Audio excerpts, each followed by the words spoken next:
We've had a lot of successes in the land division over the last 25 years. We're being able to remediate over 4,000 acres in our volunteer remediation program to addressing 10,000 leaking underground storage tanks through modernization of our regulations and cleanups.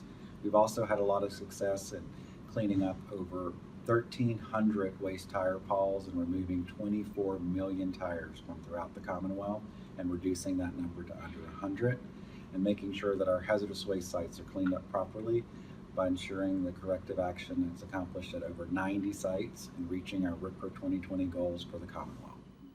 The pollution response program, or the PREP program, used to be a very reactive program. We responded to oil spills in the Chesapeake Bay, to large incidents.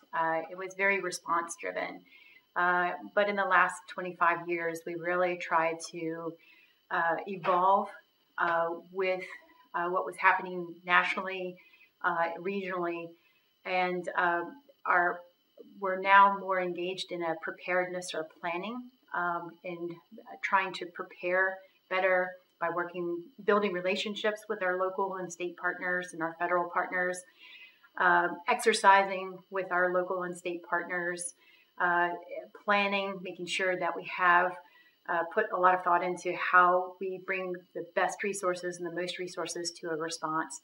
So we're spending more time on that front end piece versus on the response piece. The tank program has done a lot because we've had thousands of releases over the years.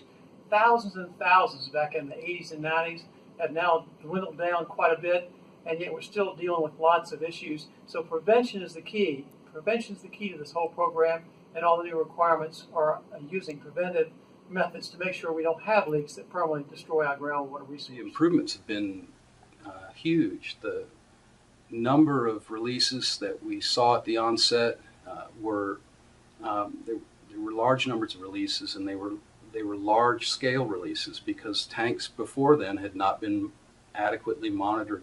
And so through the years we've seen the severity of releases, I think, decrease. Additionally, the inspection program has been instrumental in helping owners and operators better monitor their systems to make sure that if a release occurs, that it doesn't go unattended. We've also had successes with being able to modernize a lot of our facilities, including our landfills, and move past the days of dealing with landfills being on fire and open dumping to modern landfills that ensure protection through liners, groundwater monitoring, and corrective action. Able to protect quite a lot of acreage on the southern tip of the eastern shore, which is a hemispherically important stopover habitat for migratory birds. And we've also been able to restore eelgrass to the seaside of Virginia's eastern shore, where it had been absent since the 1930s, and even reintroduce the bay scallop to those eelgrass beds. So that's been a huge accomplishment, and just a wonderful thing for us to work on, and to be able to see over all these years that culmination of restored habitat. Look at what's going on at the facility kind of with a very narrow focus about what our program interests are.